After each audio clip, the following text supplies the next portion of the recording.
it's not easy after an international break, obviously after getting that massive win in the final, to go again and have that sort of fight and desire to win. But Eddie Howe's men, they just built in this sort of way where they're going to keep persevering, they're going to try and keep on getting those points. And I thought the performance was very, very good. In particular, individually, Dan Burn was fantastic once again. How good is Dan Burn? I mean, for 15 million from Brighton, the way he plays the game, it is just unreal. He's almost like he's an academy player. He plays every minute full on. He's always trying to assert himself. And, you know, he's just a hero, isn't he, really, to you Newcastle fans? And as an Arsenal fan, I can sit here and appreciate how good he's been, because Newcastle United are kind of ticking through him. Shaw, of course, is also fantastic. But Dan Burn is almost the unsung hero in that he goes with his stuff. He gets those dirty things done. He's moving around. I just really, really love the way he plays. I talked about Trippier as well, was fantastic. There was a lot of times where the ball would come to the back stick and he would be there, right place, right position. You know, using that experience is very, very key. Then you're looking at the front three, Murphy, Isak and Barnes. I think it's fantastic. All of them getting goal contributions. That's what you want to be seeing.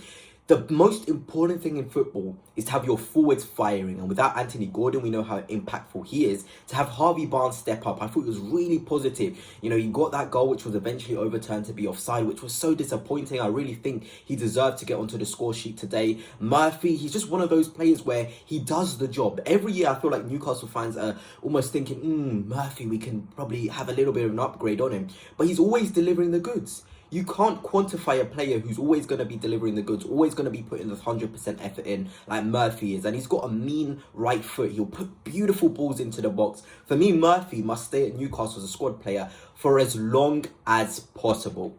He has to. For me, he's that good. And of course, we can talk about, you know, Alexander Isak as well, who's absolutely fantastic in the box, sniffing his opportunities out, scoring the goals. That's what you need. And Alexander Isak is always going to be in the right positions to score. And for me, he's staying at Newcastle. He is staying.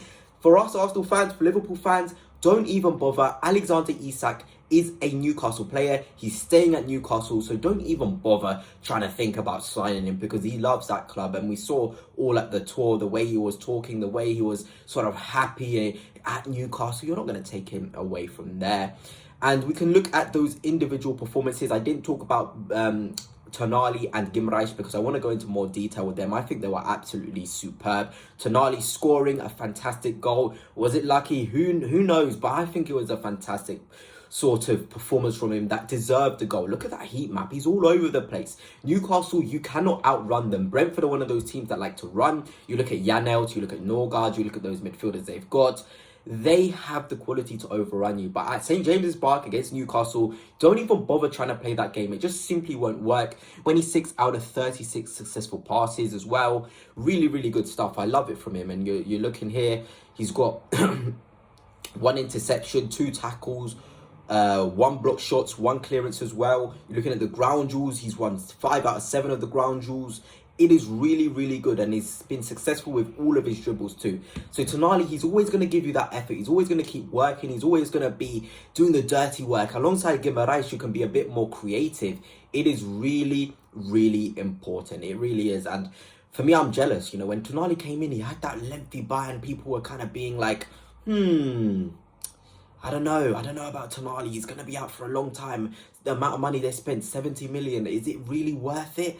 But the way he's come back for me, he's one of the best sixes in the division. The way I'm just a massive fan of him. And Newcastle fans, I'm kind of jealous you have a player like this. He's so good, so much quality. In the cup final was brilliant. Today he was brilliant. And that's all you can really ask for. And we can also go on to Big Joe, as you Newcastle fans call him. Thought he was absolutely unreal as well.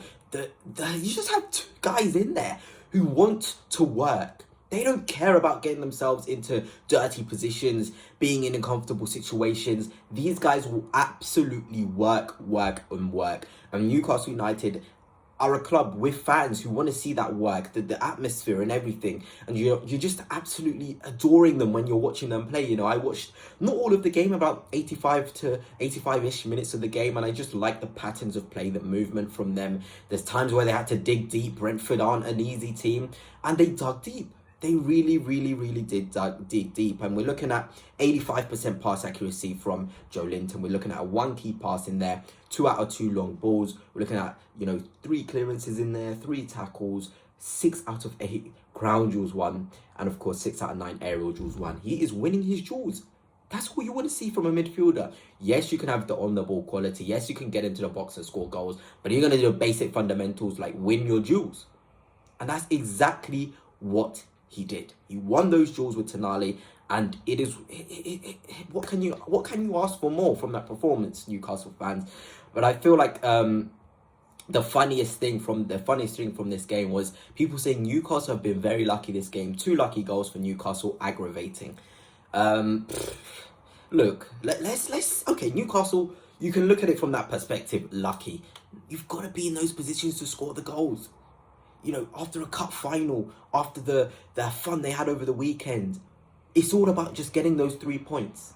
Newcastle got those 3 points. So why are rival fans frustrated? Because they're seeing Newcastle, a team able to not play at their tippy top level, but still get the job done.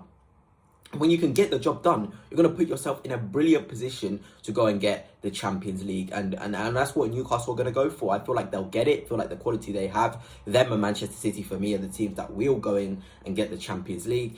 And yeah, this idea that they were very lucky is just, I think, sour people who can't quite quantify that Newcastle were getting the job done, getting the wins on the board, even after the cup final. People thought, okay, maybe they'd slow down, maybe they'd lose that intensity. But that's not what has happened at all. It really, you just got to be impressed with Eddie Howe's men. You really do. Even as a rival, somebody that wants to see Newcastle lose. Because although I say Isak is 100% staying, I'm saying that, why would you want to leave? There's reports coming out from David Ornstein, The Athletic, that Newcastle must get top 4, must get Champions League football. Otherwise, Isak's head is going to be turned. So I'm sitting here thinking, okay, Newcastle, can you lose a couple games? So the 3% hope I have for Isak, or the 2% hope, or even the 1% I hope I have for Isak, can go up just a little bit. But these guys are just absolutely motoring on this season. And as for Isak, 20 goals, brilliant, just absolutely insane. He's up there. He's going to go into second place. Haaland's obviously injured. Who knows? Maybe he'll catch Salah. There's enough games, 8 games to go. I feel like he definitely can go and get Salah, who's kind of slowing down now, not really contributing to levels he did earlier in the season. But when you have Alexander Isak in your side, you can just be confident. You can just be happy. You can just be, in a way, like, okay, my team is good. And I'm sure Newcastle fans feel that way. And as for the table, 5th place, climbing up there. Same number of games as Chelsea on 29, 50 points. And they can get to 53 points. You know, they can be in front of Manchester City. That is absolutely incredible from a Newcastle United standpoint. They're really now in a position to motor on this season. And I believe they're going to be very happy come the end with the Champions League spot and a Carabao Cup trophy. I mean, why would you not be absolutely delighted, Newcastle fans?